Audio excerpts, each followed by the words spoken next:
Not too long ago, I came across a peculiar video game which I've come to fall in love with. Not because it's got intuitive gameplay or phenomenal ray-traced graphics, but because it's so charmingly absurd. A cute kids game full of weird surprises which kept me questioning every step of the way. I'm talking murder puppies, guilt trips, gangs, and dogs sweet-talking your widowed mom.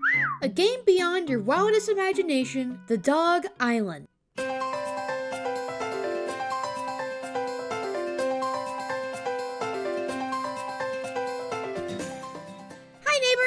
My name's Tomineko, and today I'll be sharing with you a strangely charming dog game I found recently. One that, besides a few playthroughs, has yet to really be talked about in depth. There's lots to take away from this title, and if you're a fan of all things cute and baffling, then you're in for a treat. Released for both the Wii and PlayStation 2 on April 26, 2007, The Dog Island received admittedly mixed reviews.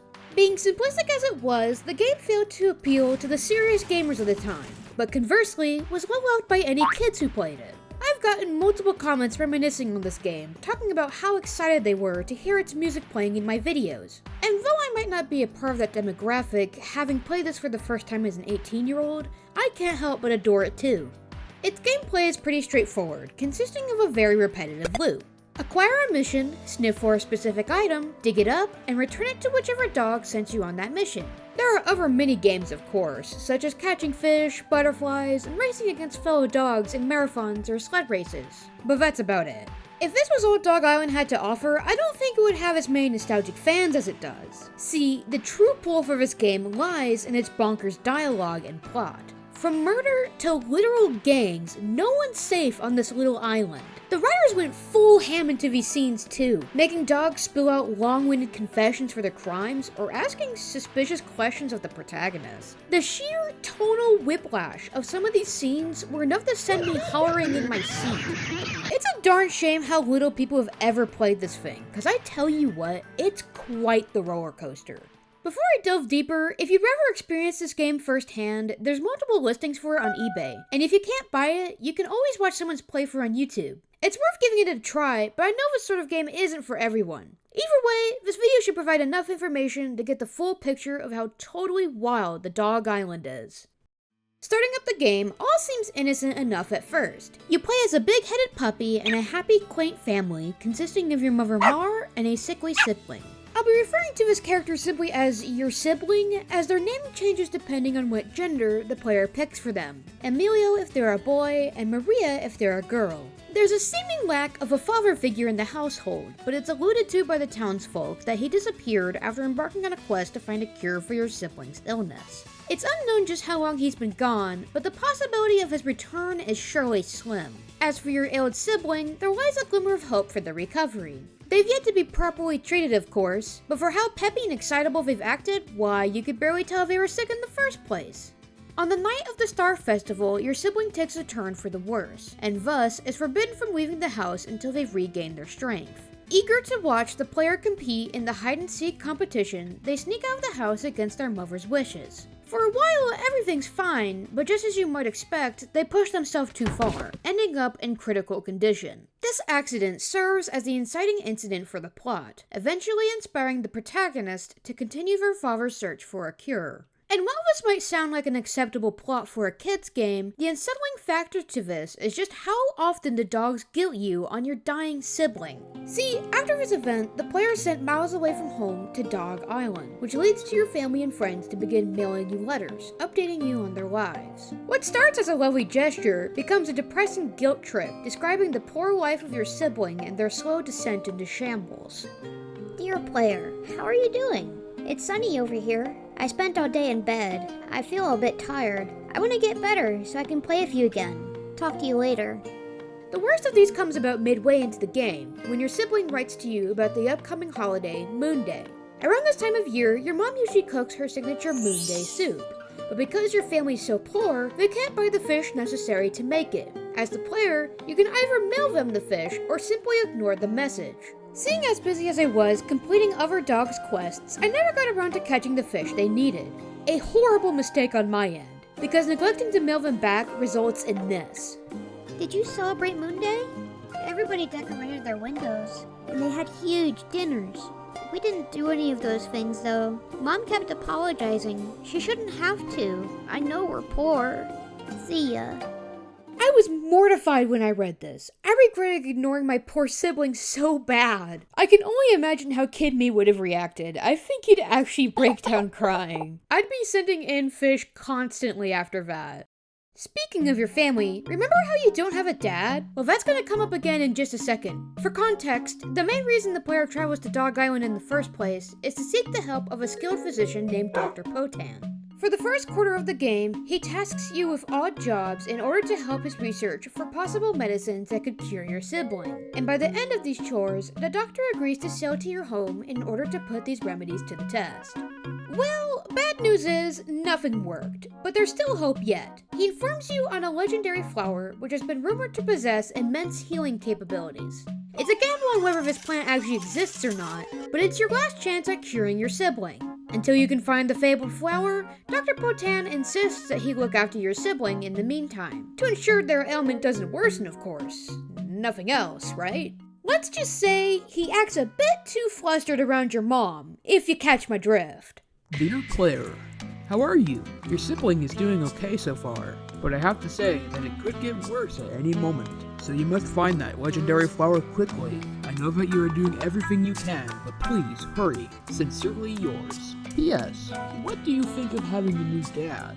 Oh, never mind. This letter literally feels like it came straight from an edited shitpost. This absolutely floored me when I read it in-game. This gets even more awkward when you get to the end of the game and your biological father returns home. And even though they don't show it, I bet that must have made for a real awkward conversation afterwards. Moving on from the whole dad debacle, you're probably most curious about the gangs and murderers I mentioned, right? They're both undoubtedly bizarre, but I'll go ahead and start with the gangs first. Within the main village of Dog Island exists a group known as the Victory Gang. They're comprised of 6 ruffians, who often prowl around the town looking for weak dogs they can bully and ridicule. For example, a favorite target of theirs is Frances, an anxious nurse who faints at the sight of blood. After finding out about her phobia, the gang began throwing tomatoes at her whenever they got the chance, mocking her relentlessly for days. Throughout the game, they often challenge the player to various minigames, acting as an obstacle to the main dog's progress. While this is pretty typical of a game like this, what's most strange about it is how every time a Victory Gang member challenges you, they always lick their lips in the most unsettling way. Each and every time. Not to mention, they make themselves out to be this big, threatening posse just to challenge you to catch a butterfly. It's simply laughable how goofy these dogs are. I can barely take them seriously. And although they make for a good chuckle, they're not nearly as absurd as the next dog I'm going to talk about. Dog Island has a murderer. Remember that dog Frances, the one with a phobia for blood? Well, there's a reason why she developed that fear in the first place, and it's quite possibly the most bonkers, out-of-pocket scene this game has to offer. I think I know the cause of this phobia. It was back when I was a child. There was this incident. Oh, I'll explain it to you. It was a long time ago. I had a best friend when I was still a little puppy. One day, we were playing like we always did, and then we started to fight over something really silly. At first, it was just a discussion, but eventually it got ugly. We ended up hitting and biting each other, and we wrestled around. We wrestled around hard till I think I may have killed her.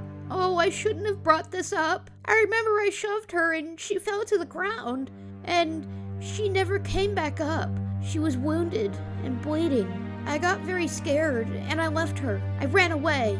During the next few days, I was too scared to go to her house to meet her. After a while, somehow, I mustered up enough courage and went to her house, to apologize. But her family had just moved away, and that's why I think I may have killed her that day. I killed Elaine. Do you know how appalled I was the first time I read this? Nothing could have prepared me for that scene. It's just so far from the realm of things you'd expect to find in a cutesy dog game. The sheer tonal whiplash was enough to send me into another state. I mean, this is the cover, for God's sake! Following this bombshell of a story, Frances pleads for the player to go visit the town Elaine's parents moved to in order to verify if her friend really died that day. Sure enough, the dog's still alive, and Frances is able to make amends for her sins, ultimately putting her fear of blood to rest. There's a lot more than what I can explain in one video, but this game's just filled to the brim with absolutely wacky stories like these. Ever since I first played it a few weeks ago, I just knew I had to make a video on it, because it really is such a uniquely weird experience. Although I enjoyed this initially as a cute dog simulator, it became all the more memorable due to its absurd moments. It's left me wishing for more calm games like this, ones that sprinkle in funny dark scenes here and there, just to keep me guessing every step of the way. While I like titles like Animal Crossing or Stardew Valley, the stories and dialogue can be such a bore sometimes. And I feel like if you plopped a few Dog Island scenes into them, it spiced these games up perfectly.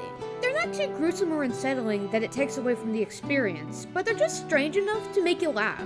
It's a phenomenal balance that makes for such interesting playthroughs. All in all, I've become a dedicated Dog Island fan, no matter how peculiar it might be. Before you close off the video, I want to update you all on plans moving forward. As you'll notice, to the right, I've got a new slideshow with all the wonderful fan art I've received recently. These are all made by the talented artists on my Discord server, and if you'd like to see your art here in the future, feel free to join through the link in the description. I'll be making this a new tradition from here on out, because I really do adore every piece that gets sent there. I'm still figuring out an upload schedule, so it might take a while until I achieve complete consistency, but I promise I'm working hard to come up with a schedule that balances my health, quality, and general fun. I'll keep you posted in the community tab, and until next time, keep being silly!